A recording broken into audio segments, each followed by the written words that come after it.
Varicose వ్యాధితో బాధపడుతున్నారంట. తక్కువ ఖర్చుతో ట్రీట్మెంట్ కావాలి అనుకుంటే ఎవిస్ హాస్పిటల్ని సంప్రదించండి.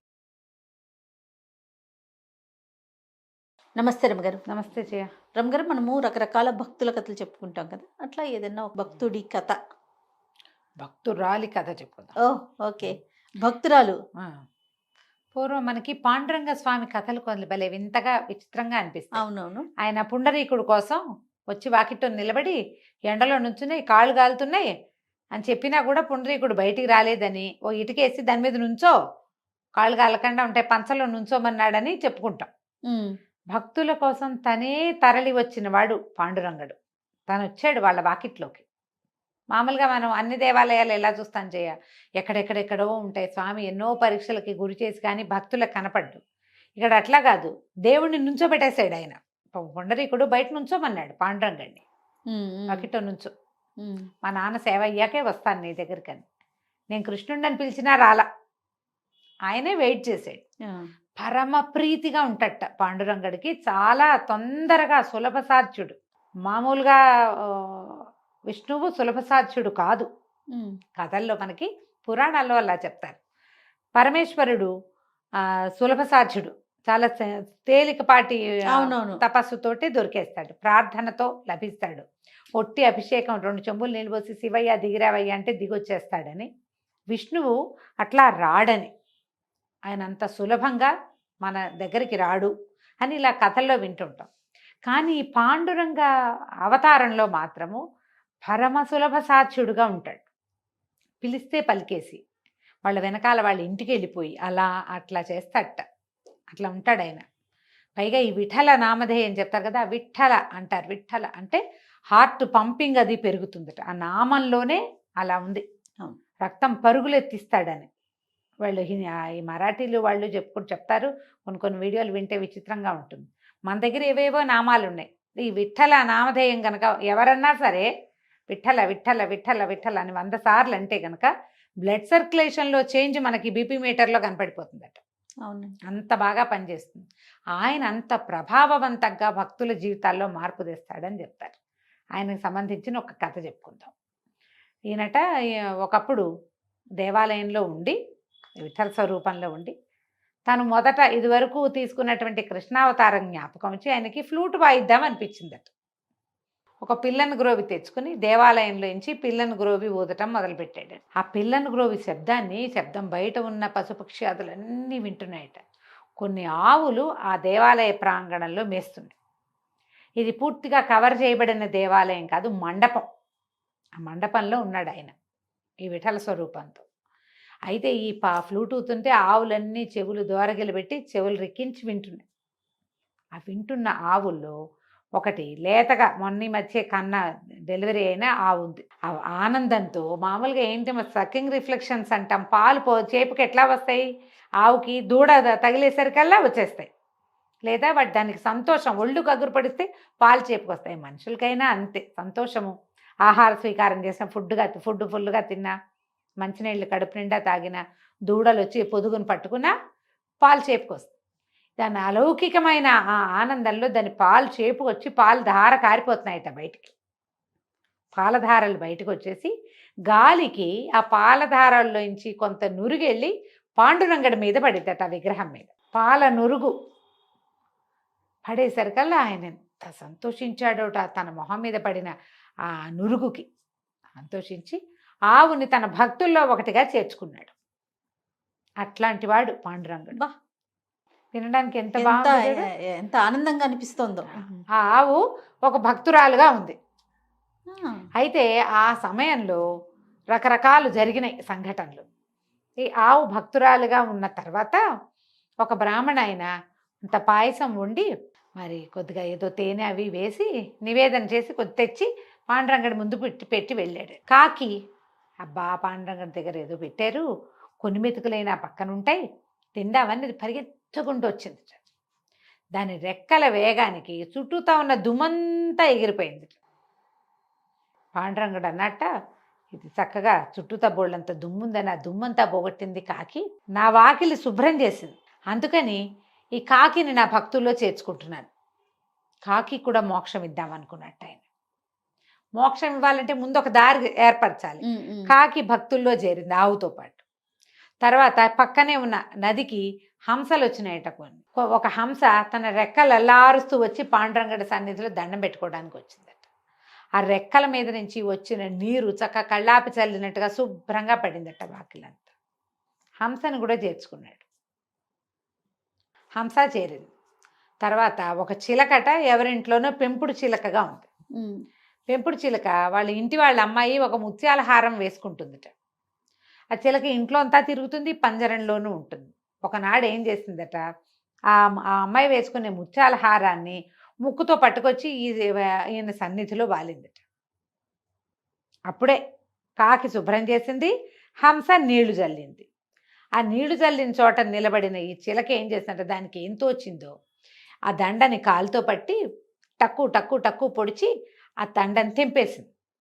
ముత్యాల దండ తెగిపోయేసరికల్లా ముత్యాలన్నీ విసిరినట్టుగా పడ్డాయిట. అవి ఎట్టబడ్డాయి, వాకిట్లో ముగ్గేసినట్టు పడ్డాయి. చిలక ముగ్గులు పెట్టిందిగా, చిలకను కూడా భక్తుల్లో చేర్చుకున్నాడట పాండురంగడు. తర్వాత ఏమైంది, ఒక ఎలిక పరిగెత్తుకుంటూ అటువైపు వచ్చింది. ఆ ఎలికని ఒక పాము వెంబడించిందట. వెంబడిస్తే ఆ ఎలిక ఏం చేసింది, అటు పరిగెత్తి పాండురంగడి మందిరంలోకి ప్రవేశించింది. ఈ పాము కూడా లోపలికి చరచరా పరిగెత్తుకొచ్చేసింది. లోపలికి వచ్చాక దానికి తెలిసింది అది పాండురంగ సన్నిధి అని. దానికి ఎంతో ప్రీతి భగవంతుడు అంటే. అదేం చేసిందట, ఎలుకని మర్చిపోయి లేచి ఇట్లా ఉవ్వెత్తున నిలబడి నమస్కారం చేసింది. ఆ సర్పానికి ముఖం మీద ఒక మణి ఉందట. ఆ కొంచెం కనుచీకటిగా ఉన్న పాండురంగ మందిరంలో ఎప్పుడైతే సర్పం ఇట్లా ఇలా లేచిందో తళుక్కుమందట. అది ఆ మణి దీపం పెట్టినట్టుగా కనపడుతోంది దూరం నుంచి. తన దగ్గర దీపం పెట్టిన లాంటి సేవ చేసినందుకు సర్పాన్ని కూడా తన భక్తుల్లో చేర్చుకున్నాడు పాండురంగడు. బాగుంది. పాము పోయింది.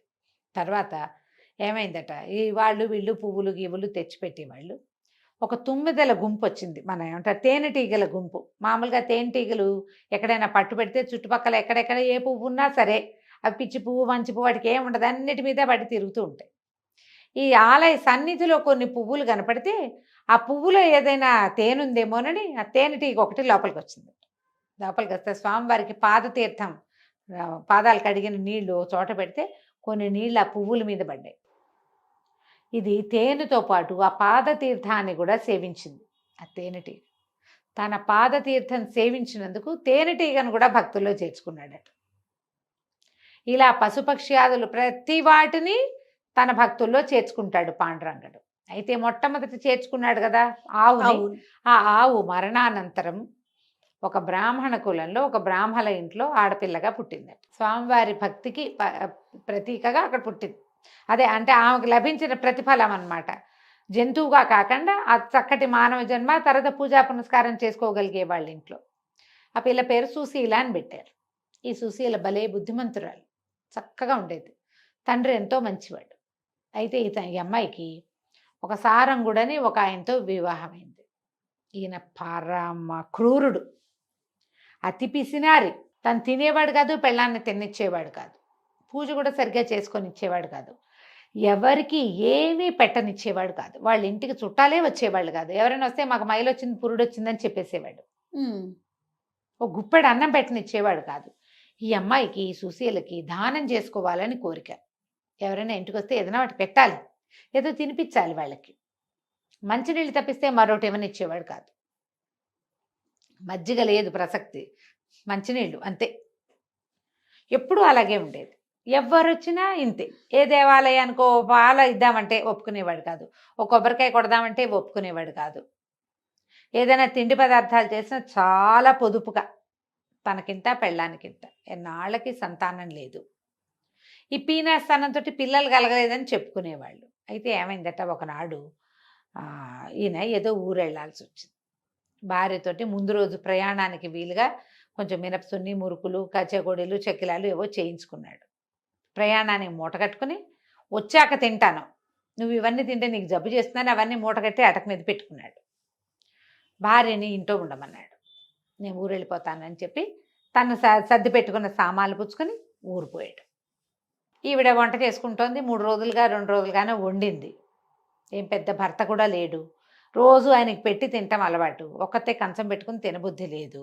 ఓ ముద్ద అంత తిని ఏముందిలేని దాన్ని తీసేసి సద్దన్నానికి ఒక కుండ పెట్టుకుంటారు కదా తర్వాణిది, అందులో పడేస్తుంది. ఆ కుండ సగానికి ఉంది ముప్పాతిక్కో. సరే ఏమైంది, విష్ణుమూర్తి రోజు దండం పెట్టుకునేది. ఒక్క ముద్ద అన్నం పెట్టించు ఎవరికైనా నా చేత. ఇంత పాపిష్టి పుట్టకు పుట్టానేమిటి నేను? మా నాన్న ఇంట్లో ఉండగా చెయ్యి విడవకుండా చేసుకునేదాన్ని కదా సమారాధనలు. ఇక్కడికి వచ్చాక ఈ పెళ్ళయింది, ఇక అప్పటి నుంచి ఇదే నా బతుకుగా ఉంది. ఎవరికీ ఓ గుప్పడి అన్నం పెట్టనివ్వడే. భర్త నింద చేయకూడదు. అతను పెట్టనివ్వడని అనకుండా నాకు పెట్టుకునే అవకాశం ఇవ్వో ఇవ్వో ఇవ్వో అని రోజు దండం పెట్టేది. నేనేం చేశాడట పాండురంగుడు, చిన్న ఒక పొట్టి వామనావతారంలో ఉన్న ఒక బ్రాహ్మణ అబ్బాయిగా వచ్చాడు వాకిట్లో. తలుపు కొట్టాడు. అమ్మ ఆకలిస్తుంది అన్నం పెడతావు అన్నాడు. అనగానే భయం వేసింది. భర్త ఒప్పుకోడుగా. కాకపోతే ఒక నిమిషం అయ్యాక తట్టింది. ఆయన ఊళ్ళో లేడు. నాయన అలాగే రా లోపలికి రా, నువ్వు అనగా ఎంత తింటావు, ఇంత పిల్లాడివి, 10 నిమిషాలుండు, ఇప్పుడే బియ్యం ఉడకేసి పెడతాను. బహుశా నేను ఆగలేను, చచ్చిపోతున్నాను ఆకలితోటి. ఏది సిద్ధంగా ఉంటే అది పెట్టమంటాడు. సిద్ధంగా ఏముంటాయి, ఏమీ లేవు. సద్దెన ఉంది తప్ప ఇంకేమీ లేదు నాయన, అది ఎట్లా పెడతావు, నువ్వు బ్రాహ్మడివి, నీకు పనికిరాదు, బ్రహ్మచారివి, నేను వండుతానంటే కుర్రాడు అన్నాడు. అబ్బే అలా వద్దు, ఆ కుండలో ఏముంటే అది నాకు పెట్టు, నీకు వచ్చే పాపం ఏం లేదు, నేనే అడిగా కాబట్టి. నాకు పాపం అంటావా, నేను సాయంకాలం సంధి వార్చుకునేటప్పుడు దాన్ని పోగొట్టుకునే మంత్రం చెప్పుకుంటా.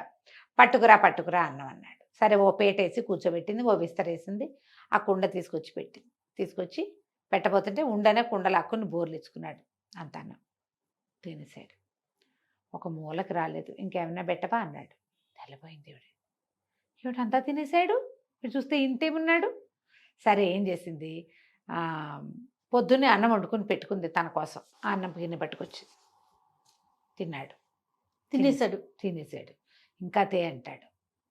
బాగా ఆలోచించింది, ఏమున్నాయి ఏమిటి ఇన్ని తినేస్తున్నాడు, ఇంకా ఆకలి తీరలేదంటాడు. పిల్లాడు చూస్తే ఇంతే ఉన్నాడు.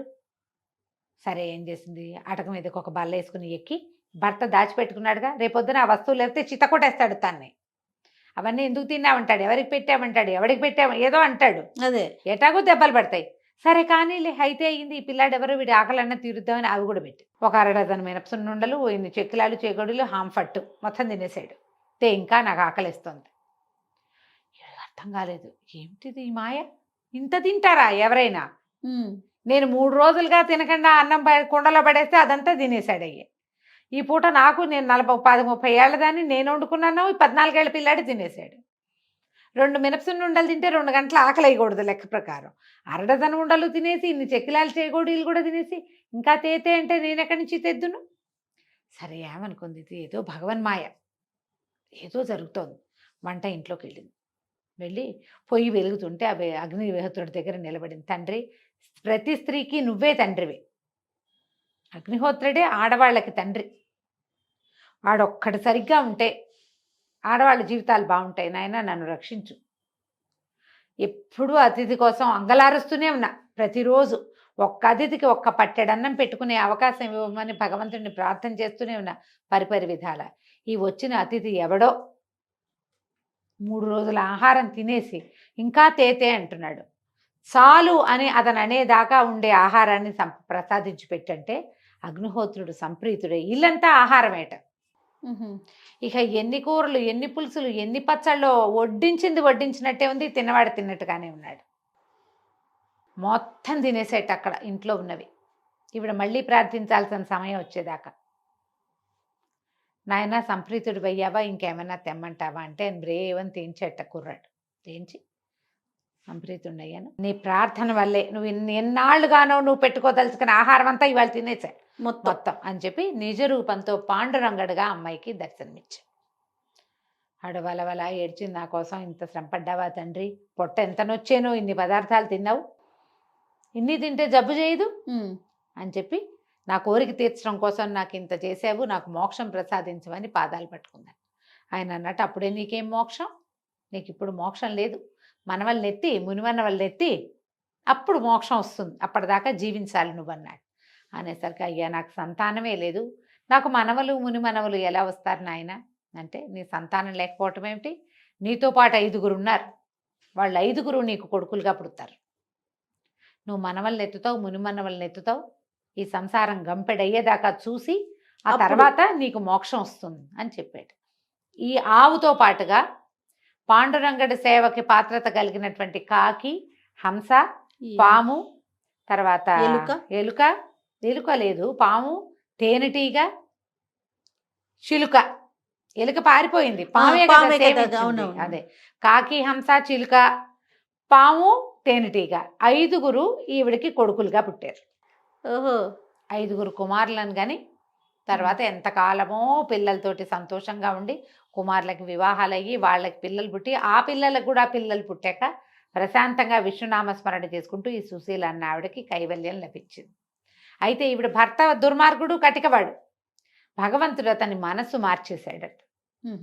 అతని బుద్ధిని భగవంతుడు మార్చేశాడు. పిల్లికి బిచ్చం పెట్టని అతను ఇంటికి వచ్చాక దాన ధర్మాలు చేశాడు, దేవాలయాలు కట్టించాడు, ఎన్నో చోట్ల సత్సంగాలు ఏర్పాటు చేశాడు. తర్వాత పండరిపుర యాత్రలు అరేంజ్ చేసేవాడు. జనం అంతా వెళ్తుంటే వాళ్ళకి ఏర్పాట్లు చేసేవాడు. అలా ఎన్నో దైవ కార్యాలు చేస్తూ భార్యాభర్త ఇద్దరు సంతానాన్ని కానీ వాళ్ళ మనవల్ని ముని మనవలు అయ్యేదాకా జీవించి ఉండి ఈవిడ ముందు ఈవిడ తర్వాత భర్త ఇద్దరూ కైవల్యాన్ని పొందారు. కథ కంచికి మనం ఇంటికి. ఎంత బాగుందో రమ్మగారు. నమస్తే అండి. నమస్తే చే.